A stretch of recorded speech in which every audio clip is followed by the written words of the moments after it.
இறை தூதராகவும் மனித குலத்திற்கு ஒரு முக்கிய வழிகாட்டியாகவும் இருந்து கொண்டிருக்கிறார்கள் அவங்களுடைய காலகட்டத்தில்.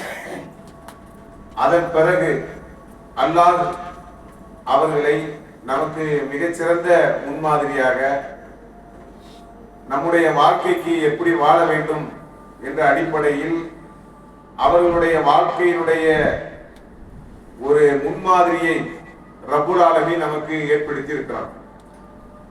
அல்லாஹ் திருமறை குர்ஆன்ல அல்லாஹ்வுடைய தூதரை பற்றி சொல்லக்கூடிய நேரத்திலே லக்கத் கான லக்கும் ஃபீ ரசூலுல்லாஹி உஸ்வத்துன் ஹஸனத், இந்த தூதரிடத்திலே உங்களுக்கு அழகிய முன்மாதிரி இருக்கிறது.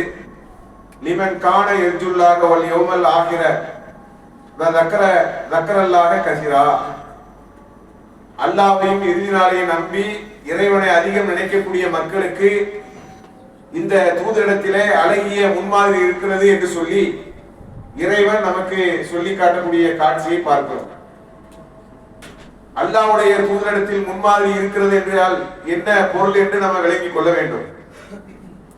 பொதுவாக மனிதனுடைய இயல்பு என்ன அப்படின்னு சொன்னா, நன்மையான காரியமா இருந்தாலும் சரி தீமையான காரியமா இருந்தாலும் சரி, மனிதன் ஒரு விஷயத்தை தொடர்ச்சியாக ஒன்றை பார்த்து தொடர்ச்சியாக அதை பின்பற்றக்கூடிய தன்மை கொண்டவன் தான் மனிதன். ஒரு தீமையான பழக்கம் இருக்குன்னு வைங்க, இப்ப உதாரணத்துக்கு மது சாப்பிடுகிறான், பீடி குடிக்கிறான், இது மாதிரி கெட்ட கெட்ட பழக்கங்களை எல்லாம் மனிதன் கற்றுக்கொள்ளுகிறான். இதை கற்றுக்கொள்ளக்கூடிய நேரத்தில் இதை யாரிடமிருந்து கற்றுக்கொண்டான் என்று நீங்கள் பார்த்தீங்கன்னு சொன்னா, அது இன்னொருவரிடமிருந்து தான் அவர் கற்றுக்கொண்டிருப்பான். அப்போ ஒன்றிலிருந்து ஒன்றை ஒரு தீமையை கற்றுக்கொள்வதாக இருந்தால் கூட மனுஷனுக்கு ஒரு முன்மாதிரி தேவைப்படுகிறது. அதனாலதான் பள்ளிக்கூடங்கள்ல அல்லது கல்லூரிகள்ல மாணவர்கள் படிக்கக்கூடிய நேரத்தில் நாம அவங்களுக்கு சொல்லுறோம், அறிவுரை சொல்றோம், தீமையான பழக்கங்களை நீ கத்துக்கிடாத, உன்னுடைய நண்பரை சரியாக தேர்வு செய், நம்முடைய நண்பரிடத்திலே என்ன தீமையான பழக்கம் இருக்கிறதோ அது நம்மையும் தொற்றிக் கொள்ளும் அப்படிங்கிற மாதிரி எல்லாம் நம்ம சொல்றோமா இல்லையா? அதுக்கு என்ன காரணம் என்று சொன்னால், தீமையான விஷயங்களிலும் மனிதன் ஒரு முன்மாதிரியை எடுத்துக் கொள்கிறான். அதே போலதான் நன்மையான விஷயங்களிலும் நான் சரியாக தொழக்கூடியவனாக, நோன்பு வைக்கக்கூடியவனாக, தர்மம் செய்யக்கூடியவனாக, ஏழைகளுக்கு உதவக்கூடியவனாக, சரியான முறையில் தொழுகைக்கு வரக்கூடியவனாக, இந்த பழக்கம்லாம் என்கிட்ட எப்படி வந்துச்சுன்னு சொன்னா, நான் ஒருவரை முன்மாதிரியாக பார்த்து கொண்டேன். என்னுடைய தந்தை அப்படி இருந்தார், என்னுடைய சகோதரர் அப்படி இருந்தார், அல்லது இன்னார் இன்னார் என்னுடைய நண்பர்கள் அதிகமாக அல்லாஹ்வை நேசிக்கக்கூடியவர்களாக, அதிகமாக அல்லாஹ்வை பற்றி பேசக்கூடியவர்களாக, மறுமையை பற்றி பேசக்கூடிய மக்களாக இருந்ததுனால எனக்கு அந்த பழக்கம் வந்தது என்று சொல்லி நாம சொல்லக்கூடிய மக்களாக நாம இருப்போம். அப்போ ஒரு முன்மாதிரி என்பது இப்படிதான் வருகிறது. இப்ப அல்லாஹ்வுடைய தூதரிடத்திலே ரப்புல் ஆலமீன் நமக்கு என்ன முன்மாதிரியை வைத்திருக்கிறான், அதைத்தான் அல்லாஹ் திருமறை குர்ஆன்ல சொல்லக்கூடிய நேரத்திலே அல்லாஹ்வையும் இறுதி நாளையும் நம்பி அல்லாஹ்வை அதிகம் நினைக்கக்கூடிய மக்களுக்கு இந்த தூதரிடத்திலே முன்மாதிரி இருக்கிறது. அல்லாஹ் அந்த வாசகத்தை எப்படி போடுறான்னு பாருங்க. அதாவது இந்த உலக வாழ்க்கைன்னு நம்ம ஓடுறோமா இல்லையா, இந்த உலக வாழ்க்கையில தான் நீங்க பெருசு நீங்க நினைச்சீங்கன்னா உங்களுக்கு அந்த தூதருடைய முன்மாதிரி பெருசா தெரியாது. அதுதான் அல்லாஹ் சொல்ல வரக்கூடிய ஒரு செய்தியா இருக்குது. இந்த உலகம் தான், பொருளாதாரம் தான், இந்த உலகத்தினுடைய தேடல் தான் அப்படிங்கிற மாதிரி நீங்க உங்களுடைய சிந்தனைகளை ஓட்டிக்கொண்டே இருந்தால் நீங்கள் தூதரை கவனிக்க மாட்டீர்கள். ஆனால் அல்லாஹ்வையும் மறுமை நாளையும் நம்பி அல்லாஹ்வை அதிகம் நினைக்கக்கூடிய மக்களுக்கு இந்த தூதரிடத்திலே முன்மாதிரி இருக்கிறது. எவ்வளவு அழகான ஒரு கோர்வையான ஒரு வார்த்தையை இறைவன் நமக்கு சொல்லி காட்டுறா, நீங்க பாருங்க. அப்ப இதை ரப்புல் ஆலமீன் சொல்லும் போது நாம சில வகையில நம்ம சிந்தித்து பார்க்கலாம். இப்ப அல்லாஹ்வுடைய தூதரிடத்திலே ஒரு சில அழகான நம்ம அந்த ஒரு வகைப்படுத்தி நம்ம சொல்றதா இருந்தால், வணக்க வழிபாட்டில் அல்லாஹ்வுடைய தூதரிடத்தில் முன்மாதிரி இருக்கிறது. வாழ்க்கையிலேயே அல்லாஹ்வுடைய தூதரிடத்தில் முன்மாதிரி இருக்கிறது. அதே மாதிரி கொள்கை அல்லாஹ்வுடைய தூதரிடத்திலே முன்மாதிரி இருக்கிறது. மொத்தமே அவ்வளவுதான், வேற விஷயம் இல்லை. ஒரு மனுஷன் வேற என்ன இருக்கிறது? கொள்கை கொள்கை என்பது வருகிறது, வாழ்க்கை என்பது வருகிறது, வணக்கம் என்பது வருகிறது. அப்ப இந்த மூளையை நீங்க பாத்தீங்கன்னா எல்லா விஷயங்களிலும் கொள்கையை எடுத்துக்கொண்டால் அல்லாஹ்வுடைய தூதர் என்ன கொள்கையில் இருந்தார்களோ அதை நீங்கள் பார்க்க ஆரம்பித்து விட்டால் போதுமானது. அதை மக்களிடத்திலே கொண்டு சென்றால் போதுமானது. நபிகள் நாயகம் ஸல்லல்லாஹு அலைஹி வஸல்லம் அவர்கள் கடைசி நேரத்தில் தன்னுடைய பெரிய தந்தை அவங்க மரணத்தினுடைய நெருக்கத்தில் இருக்கக்கூடிய நேரத்தில் அவங்க சொல்லுவாங்க, எப்படியாவது நீங்கள் வணக்கத்துக்குரியவன் அல்லாஹ்வை தவிர வேற யாரும் இல்லைன்னு நீங்க சொல்லுங்க, அந்த ஒரு வார்த்தையாவது நீங்க சொல்லுங்க. அப்ப நீங்க தூதரிடத்திலே நமக்கு முன்மாதிரி என்ன, கொள்கை ரீதியான ஒரு முன்மாதிரி இருக்கிறது. இன்னைக்கு வாழக்கூடிய காலகட்டத்திலே மனிதன் அதிகமாக குழம்பி சிதைந்து சின்ன பின்னமா நிறைய விஷயங்கள்ல தடுமாறக்கூடிய பல விஷயங்கள்ல மிக முக்கியமானது என்னன்னு கேட்டா கொள்கை தான். நெருப்பை வணங்கக்கூடியவர்கள், மனிதர்களை வணங்கக்கூடியவர்கள், இணை வைப்பாளர்கள், படைப்பினங்களை வணங்கக்கூடியவர்கள், படைத்தவனை மட்டுமே வணங்கணுங்கிற அந்த எண்ணத்துல உறுதியானவர்கள் என்பது கிடையாது. ஆனா அல்லாஹ்வுடைய தூதர் அவங்களுடைய வாழ்க்கையில அந்த முன்மாதிரி தன்மையை எப்படி ஏற்படுத்துறாங்க நீங்க பாருங்க. இறைவா, என்னுடைய அடக்கத்தலத்தை வணக்கத்தலமாக நீ ஆக்கிறார். இதுதான் முன்மாதிரி. எப்படி அவங்க சொல்றாங்க பாருங்க, என்னுடைய அடக்கத்தலம், நான் மரணித்த அந்த இடம், அதை நீ வணக்கமா ஆக்கிடக்கூடாது. என்ன வணங்கிடக்கூடாதுங்கிறது தான். என்ன வணங்கிடக்கூடாது, எனக்காக ஒரு வணக்கம் உருவாகிடக்கூடாது நான் என்னுடைய மரணத்துக்கு பிறகு. இத ஒரு அழகான ஒரு முன்மாதிரி அல்லாஹ்வுடைய தூதர் ஏற்படுத்தியிருக்காங்க. இன்னைக்கு இருக்கக்கூடிய ஒரு சமுதாயத்தினுடைய கொள்கை குழப்பங்கள் நீங்க பாருங்க. தர்காவா இருக்கட்டும், தரிகாவா இருக்கட்டும், தர்கான்னா இறந்தவங்களை அடக்கம் செஞ்சு அதுல மண்டியிடுவது, பிரார்த்தனை செய்வது. தரிகா என்னது, இறந்தவர்களுக்கு ஒரு பெரிய சக்தி இருக்கிறது என்பது போன்ற ஒரு சிந்தனைகள். அது மாதிரி இறந்தவர்களுக்கு ஒரு புனித இருக்கு நம்பலாம் பாருங்க. இதை அல்லாஹ்வுடைய தூதர் உடைக்கிறாங்க கொள்கை ரீதியா. அது மட்டும்தான் கிடையாது, மனிதர்கள் ஒரு மனிதரை இன்னொரு மனுஷனை ஒரு பெரிய இடத்துல வச்சு பார்க்கக்கூடிய தன்மைங்கிறது மனுஷன்ட்ட இருக்கிறது. ஒரு சபைக்கு ஒரு பெரியவர் வர்றாரா, உடனே எந்திக்கிறான், உடனே அவன் காலில் விழுறான், அவனுக்காக தன்னுடைய தலையை கொண்டு சிரம் பணிகிறான். அப்ப இந்த மாதிரி மாணவை எல்லாம் அல்லாஹ்வுடைய தூதர் உடைக்கிறார்கள். இறைவா, என்னுடைய அடக்கத்தலம் வணக்கத்தலமா மாறிடக்கூடாது அப்படிங்கிறத நபிகள் நாயகம் ஸல்லல்லாஹு அலைஹி வஸல்லம் அவர்கள் அழகான முறையில சொல்லி காட்டுறாங்க. அப்போ ஒரு கொள்கை ரீதியான ஒரு முன்மாதிரி இருக்கிறது. வணக்க ரீதியான முன்மாதிரி என்ன? இப்ப நம்ம ரமலான் காலம் வந்துச்சு, நாம தொழக்கூடியவர்களாக எல்லா வணக்க வழிபாடுகளையும் ரொம்ப ஆர்வமா நம்ம செஞ்சோம். நம்ம என்னதான் செஞ்சாலும் சரி, அல்லாஹ்வுடைய தூதர் வாழ்நாள் முழுக்க செஞ்சாங்க பாருங்க. அவங்க ரம்லான்ல மட்டும்தான் தொழக்கூடியவங்களா இருந்தாங்களா? ரம்லான்ல மட்டும்தான் ரொம்ப இரவு நேரம் நின்று வணங்கக்கூடியவங்களா இருந்தாங்களா? எப்பவும் அவங்களுடைய வாழ்க்கை வணக்கம் அப்படிதான் இருந்துச்சு. அல்லாஹ்வுடைய தூதருடைய மனைவி ஆயிஷா ரலியல்லாஹு அன்ஹா அவர்களிடத்திலே கேட்கப்படுகிறது, அல்லாஹ்வுடைய தூதருடைய வணக்க வழிபாடு எப்படி இருந்துச்சு? அதனுடைய நீளத்தையும் அதனுடைய அழகையும் நீங்க கேட்காதீங்க, அவ்வளவு அழகா சொல்லுவாங்க. அப்படின்னா என்ன அர்த்தம் கேட்டா, அல்லாஹ்வுடைய தூதர் வணக்க வழிபாட்டில் பொறுமையாக நிதானமாக அல்லாஹ்வுக்காக தொழக்கூடியவர்களாக இருந்தார்கள். எப்போ நமக்கு பொறுமை வரும் தெரியுமா? தொழுகையில எப்போ பொறுமை வரும்? தொழுகையை ஒரு பயந்து போய் தொழாட்டா எல்லாம் நரகத்துல கொண்டு போட்டுருவான், கேள்வி கேட்டுருவான். தொழுதுப்பா, அரசு ஊழியர்கள்ல வேலை ஏதாவது ஒரு வேலை செய்யணும்னு சொன்னா நம்ம போய் லஞ்சம் கொடுப்போம். லஞ்சம் கொடுக்காட்டா வேலை செய்ய மாட்டான், ஏதாவது ஒரு பிளாக் பண்ணிடுவான், கரண்ட் வராது, அல்லது என்னென்ன கட்டடத்துக்கு அனுமதி தர மாட்டான். அதனால இந்தப்பா வச்சுக்கப்பா அப்படிங்கிற மாதிரி தொழுது இருக்க கூடாது. இந்தப்பா நான் தொழுதுட்டேன்ப்பா, இந்த இரவு தொழுதுட்டேன், இந்த சும தொழுதுட்டேன், இந்த நுகர தொழுதுட்டேன், இப்படி இருக்கக்கூடாது. தொழுகை என்பது புரிந்து அல்லாஹ் மிகப்பெரியவன், அவனுக்கு நம்ம தொழுவதற்கு தகுதி இருக்கிறது, அவனை நினைப்பதற்கு அவனுக்கு கட்டுப்படுவதற்கு தொழுகையை விட சிறந்த வணக்க வழிபாடு கிடையாதுங்கிற உளப்பூர்வமாக தொழும்போதுதான் தொழுகையில் நிதானம் வரும்.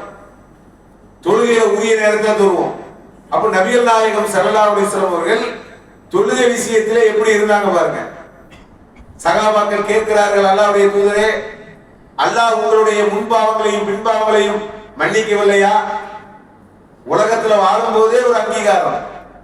அல்லாஹ்வுடைய தூதருக்கு உலகத்துல வாழும் போதே அவர்களுடைய முன்பாவம் பின்பாவம் மன்னிக்கப்பட்டதாக திருமறை குர்ஆன் சொல்கிறது. அதை சகாபாக்கள் கேட்கிறார்கள், இவ்வளவு பெரிய ஒரு அந்தஸ்து, வாழக்கூடிய நேரத்திலேயே உங்களுடைய முன்பாவம் பின்பாவம் மன்னிக்கப்பட்டு விட்டால் நீங்கள் இவ்வளவு சிரமப்பட்டு தொழ வேண்டிய அவசியம் இல்லையே என்று கேட்கிறார்கள். அதற்கு அல்லாஹ்வுடைய தூதர் உடனே என்ன செய்றாங்க? அதற்கு அல்லாஹ்வுடைய தூதர் சொல்றாங்க, நான் என் இறைவனுக்கு நன்றி மிக்க அடியானாக இருக்க வேண்டாமா? அப்ப அந்த நன்றி தான் வணக்க வழிபாடுகளுடைய முன்மாதிரியா இருக்கிறது. ஒரு நன்றி வேணும், ஒரு விசுவாசம் வேணும். வயிற்றில் இருந்து நம்மை அல்லாஹ் வெளிப்படுத்தி இருக்கிறான். தாய்னுடைய கருவறையில் இருக்கிறோம். அதே குர்ஆன்ல அல்லாஹ் சொல்றான், நீங்கள் உங்களுடைய தாய்னுடைய கருவறையில் இருந்தீர்கள், விந்து துளியாக இருந்தீர்கள், சினை முட்டையாக இருந்தீர்கள், கறி துண்டாக ஆக்கினோம், வெளியில வந்தீங்க, எதுவும் தெரியாதவர்களா இருந்தீங்க, குழந்தை என்ற பருவத்தை நீங்கள் அடைகிறீர்கள், அடுத்து பருவங்களை அடைகிறீங்க, அடுத்து உங்களில் சிலரை எடுக்கிறோம், சிலரை விடுறோம், அடுத்து உங்களிலே தள்ளாத வயது உடையவராக நம்ம ஆக்குறோம். எல்லாம் என்னுடைய வேலை தான்ங்கிறான்ல. இப்ப எங்க இருந்து நம்முடைய நம்முடைய ஆரம்பம் என்பது எங்கிருந்து ஆரம்பிக்கிறது? கருவறையில் இருந்து ஆரம்பிக்கிறது. அங்கே இருந்து உனக்கு அருள் செஞ்சது யாரு? உணவளிச்சது யாரு? நம்ம என்ன சொல்லுவோம்னா, அதிகபட்சமா நம்ம நேசத்துக்குரிய பாசத்துக்குரிய ஆள் யாரு உலகத்திலேயே? நம்முடைய தாயை தான் நம்ம நேசிப்போம். ஏன்னா அவங்க தானே நமக்கு பால் ஊட்டுறாங்க, உணவு கொடுக்குறாங்க, உலகத்தை கத்து தர்றாங்க. அப்ப அவங்க தான் நம்ம நேசிப்போம். ஆனால் நம்முடைய ஆரம்ப புள்ளி அவர்களுக்கும் அப்பாற்பட்டது. அவர்களுக்கு உணவு வழங்கக்கூடிய தன்மையை கொடுத்திருக்கக்கூடிய இரக்கத்தன்மையை கொடுத்த மாபெரும் கிருபையாளர் ரப்புல் ஆலமீன் தான் நம்முடைய துவக்கம் என்பது ஆரம்பிக்கிறது. அப்ப எவ்வளவு நேசத்துக்குரிய ஒன்றாக நம்ம இருக்கணும். அதுதான் நம்ம வணக்க வழிபாடுகளுடைய வெளிப்பாடாகவும் இருக்கணும். இதைத்தான் அல்லாஹ்வுடைய தூதர் நமக்கு சொல்லி காட்டுறாங்க. உங்களுக்கு நான் நன்றி மிக்க இறைவனுக்கு நன்றி மிக்க அடியானாக நான் இருக்க வேண்டாமா? அப்ப இந்த மாதிரி ஒரு முன்மாதிரியை அல்லாஹ்வுடைய தூதர் உலகத்திற்கு காட்டுகிறார்கள். அதே மாதிரி பாருங்க, இறை தூதர் அல்லாஹ்வுடைய தூதருடைய முன்மாதிரியை பாருங்க. வாழ்க்கையே குர்ஆனாக இருந்துச்சு. எல்லா பிரச்சனைக்கும் குர்ஆனில் தீர்வு இருக்கிறது. இப்ப நம்ம வாழக்கூடிய காலம் வந்து ஏஐ காலம், அதாவது செயற்கை நுண்ணறிவுலாம். எதை எடுத்தாலும் செயற்கை நுண்ணறிவுல சாட் ஜிபிடில போட்டோம்னா எனக்கு எல்லாம் வந்து விழுதுங்கிறான். எதை எடுத்தாலும் எனக்கு நிறைய அட்வான்ஸான வளர்ச்சிங்கிறான். இன்னொரு 10 வருஷம் 20 வருஷம் போனா கூட இன்னும் கடுமையான வளர்ச்சியை உலகம் அடையலாம். அதெல்லாம் பெரிய விஷயமே கிடையாது. உலகம் கடைசி நேரம் வரை சென்றாலும் கூட இந்த வாழ்க்கைக்கு முன்மாதிரி திருமறை குர்ஆன் தான். அந்த குர்ஆன்ல நமக்கு எல்லா விதமான பிரச்சனைகளுக்கும் தீர்வு இருக்கிறது. எந்த பிரச்சனையா இருந்தாலும் சரி குர்ஆன்ல தீர்வு இருக்கிறது. நீங்க சட்டம் போடுறாங்க, இன்னைக்கு பார்க்கிறோம். இன்னைக்கு ஒரு குறிப்பிட்ட நாடு ஒரு பல 2 நாடு சேர்ந்து ஒரு குறிப்பிட்ட நாடை அடிக்கிறதுனால அவர்கள் என்ன செய்யறாங்க? ஒரு கடல் வழி பயணமாக வரக்கூடிய பகுதியை வந்து அடைத்துக் கொள்கிறார்கள். இந்த பகுதி வழியா தான் வரணும், அதனால நாங்க கப்பல் எல்லாம் விட மாட்டேங்கிறான். அப்ப உலகம் உள்ள இப்ப என்ன ஆகுது? பிரச்சனைகள் உருவாகுது. விரும்பியோ விரும்பாமலோ எல்லாரும் என்ன செய்யறாங்கன்னா, எல்லாருடைய மனநிலையும் ஒன்றை சொல்லுகிறது, எப்படியாவது போர் நின்னா நல்லா இருக்கும். ஒண்ணு அவங்க நிப்பாட்டணும், இல்ல இவங்க நிப்பாட்டணும். ஏன் தெரியுமா? அடுத்த இதுல கேஸ் ஏறுது, விலை ஏறுது, உட்பண்ணா வரமாட்டேங்குது. அப்ப இதுல பாருங்க, அல்லாஹ் திருமறை குர்ஆன்ல அழகான ஒரு செய்தியை நமக்கு சொல்லி காட்டுகிறான். ஒருவரை கொண்டு ஒருவரை தடுத்திருக்காவிட்டால் உலகம் சீரழிந்து சின்னாபின்னமா போயிருக்கும். அல்லாஹ் எப்படி உலகத்தை வச்சிருக்கிறான்னா, ஒருவரை கொண்டு ஒரு ஆளுக்கு ஒரு ஆளு தேவை இருக்குங்கிறான்ல. யாருக்கும் தேவையில்லாம் கிடையாது, எனக்கு எந்த தேவையும் கிடையாது. இப்ப பாருங்க, எங்கேயோ அடைக்கிறான், இங்க பிரச்சனை ஆகுது. இது வரைக்கும் ஒரு மனுஷன் சிந்திச்சு பார்த்துருப்பானா? அங்க ப்ராப்ளம் வந்தால் அடைத்தால் இங்கே விளையேற்றம் வரும் என்று யாராவது சிந்தித்து பாருங்களா? அல்லாஹ் உலகத்தை அப்படி கட்டமைச்சிருக்கான் பாருங்க. திருமறை குர்ஆன் என்னைக்கு அருளப்பட்ட வசனம் என்னைக்கு அல்லாஹ் சொல்றான் பாருங்க, ஒருவரை கொண்டு ஒருவரை தடுத்திருக்காவிட்டால் உலகம் சீரழிந்து சின்னாபனமா போயிடும். அப்ப திருமறை குர்ஆன் எல்லா விஷயங்களுக்கும், உலகத்தினுடைய எல்லா விஷயங்களுக்கும் திருமறை குர்ஆன் மிகச்சிறந்த தீர்வாக இருக்கிறது. அது அது அது மாதிரி வாழ்ந்து காட்டினாங்க அல்லாஹ்வுடைய தூதர்.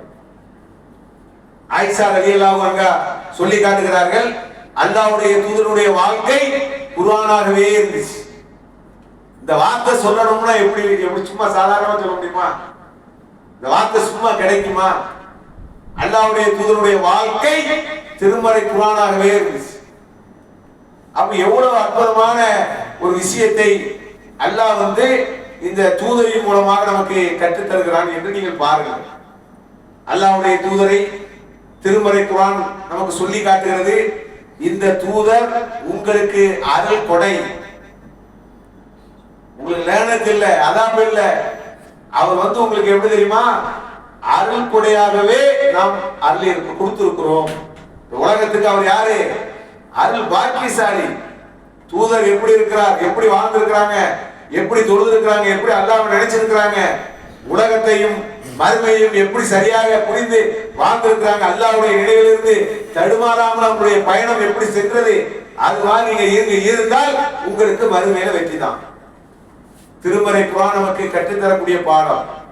அல்லாஹ் குர்ஆன்ல சொல்றான், வகீமு ஸலாத் வஆத்து ஸகாத், நீங்கள் தொழுகையை நிலைநாட்டுங்கள், ஜகாத்தை கொடுங்கள். உமாத்து கத்திமுனல் லி அன்ஃபுசிக்கும் மின் கைரின் தஜிதுஹு இன்தல்லாஹ், எந்த நன்மையை நீங்கள் செய்தாலும் அல்லாஹ்விடத்திலே நீங்கள் பெற்றுக் கொள்வீர்கள். இன்னல்லாஹ பிமா தஅமலுன பஸீர், அல்லாஹ் நீங்கள் செய்யக்கூடியதை அனைத்தையும் அல்லாஹ் அறியக்கூடியவனாக இருக்கிறான். குர்ஆன் சொல்லுகிற எப்படி? தொழுகை நிலைநாட்டுங்கள், ஜகாத்தை கொடுங்கள், நீங்கள் எந்த நன்மையை செய்தாலும் அதை நீங்கள் அடையக்கூடியவர்களாக, பெறக்கூடியவர்களாக நீங்கள் இருக்கிறீர்கள். நீங்கள் உங்களை அல்லாஹ் பார்க்கக்கூடியவனாக இருக்கிறான், பார்த்து கொண்டே இருக்கிறான். அப்ப அழகான ஒரு தூதருடைய வாழ்க்கையினுடைய முன்மாதிரி நம்முடைய வாழ்க்கையினுடைய கையிலே இருந்து கொண்டிருக்கிறது. அதையே நம்ம என்ன செய்யணும்னா பிற மக்கள்கிட்ட எடுத்து சொல்லணும். எடுத்து சொல்றதுக்கெல்லாம் இப்போ நேரம் இல்லை. சமுதாய மக்களுக்கு என்ன, ஒரே நாங்க எடுத்து சொல்லிக்கிட்டே தான் இருக்கணுமா அப்படிங்கிற ஒரு சலிப்பு தோன்றுகிறது. எப்பவுமே நீங்க எடுத்து சொல்ல வேண்டிய அவசியம் நமக்கு இல்லை. நமக்கு எது வரைக்கும் நம்ம எடுத்து சொல்ல போறோம்? நமக்கு மரணம் வரும் வரை. மரணம் எப்போ வரும்? ரொம்ப காலத்துக்கு பிறகு வருமா? ரொம்ப நாள் இருக்கிறதா? மரணம் வந்துகிட்டே தானே இருக்குது. மரணித்தவர்களை கொஞ்சம் பின்னால திரும்பி பார்க்கணும். யாரெல்லாம் நம்மளோட இருந்தாங்க நண்பர்கள், அந்த லிஸ்ட போட்டு அப்படி திரும்பி பாருங்க. மௌத்து செய்தியை நீங்க போட்டு பாருங்க. கொஞ்சம் 2 நாள் ஞாபகம் மறந்துருப்பீங்க. ஆனா ரெண்டாவது கொஞ்சம் அப்படியே ரிமைண்டர் பண்ணி பார்த்தீங்கன்னா இவ்வளவு பேர் மரணித்திருக்கிறார்களா? அந்த லிஸ்ட்ல அடுத்து நம்ம தான். அது எப்பன்னு தெரியாது. அப்ப நம்முடைய மரணம் வரும் வரை நன்மையான காரியங்களை செய்ய போறோம், அவ்வளவுதான். இங்க விதைக்க போறோம், மறுமையில அறுவடை செய்ய போறோம். மறுமையில எல்லாம் தர போறாங்க. எல்லாம் எந்த குறையும் வைக்க மாட்டாங்க இறைவன். உலகத்தை விட்டு சென்ற பிறகு, ஏன் இந்த உலகத்தை செல்லக்கூடிய கடைசி நேரம் அந்த உயிர் எடுப்போம் பாருங்க, அப்பதான் நமக்கு புரியும் இந்த உலக வாழ்க்கை எவ்வளவு அற்புதமானது என்று. மறுமையினுடைய வெற்றி உலகத்தை வச்சுதானே தீர்மானமாகுது. உலகத்தை அற்பமா நினைச்சிடக்கூடாது. உலகத்தை அற்பமானதாக கருதிவிடக் கூடாது. இந்த உலகத்தை வைத்துதான் அல்லாஹ் மறுமையில வெற்றியை தர இருக்கிறான். தோல்வி முடிவு செய்யப்படுகிறது. அப்பேற்பட்ட இந்த உலக வாழ்க்கையில் அல்லாஹ்வுடைய தூதருடைய வாழ்க்கையினுடைய முன்மாதிரிகளை நாமும் பின்பற்றி பிற மக்களுக்கும் எடுத்து சொல்லக்கூடிய நன்மக்களாக இருக்க வேண்டும் என கூறி என்னுடைய இந்த முதல் உரையை நிறைவு செய்கிறேன்.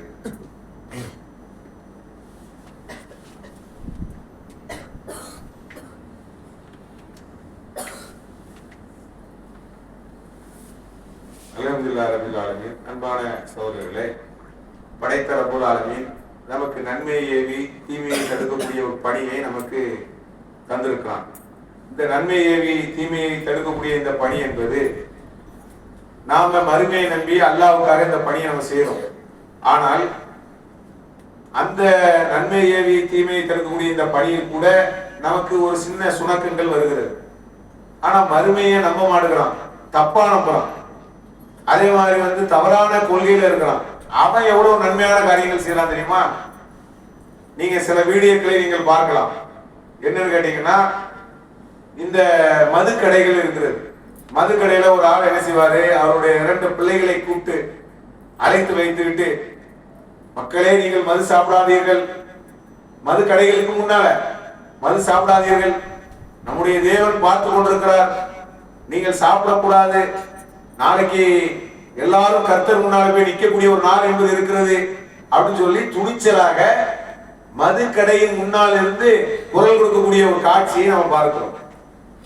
இப்ப இவர்கள் வந்து நாளைக்கு மறுமையில அல்லாவை நம்பி, இறுதி நாளை நம்பி, விசாரணை நாளை நம்பி, ஏக இறைவனை நம்பி வெற்றி அடையக்கூடிய மக்கள் கிடையாது.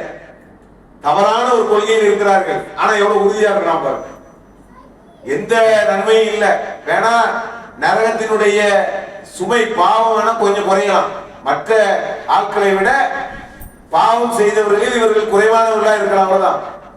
ஆனால் நாளைக்கு நம்பிக்கை கொண்டவர்கள் அடையக்கூடிய சொர்க்கத்தை அடைவார்களா? கிடையாது. ஏக இறைவன்கிட்ட போய் கூலியை பெற முடியுமா? முடியாது. ஆனா அவர்கள் எவ்வளவு உறுதியா என்ன செய்யறாங்க? பிரச்சாரம் செய்யறத பார்க்கிறோம், நிறைய தர்மங்கள் செய்யறத பார்க்கிறோம். அது உலக ஆதாயத்துக்கு எல்லாம் செய்யலாம், பெருமைக்கு செய்யலாம், அது ரெண்டாவது. ஏதோ ஒரு ஆர்வமாக இருக்கா இல்லையா?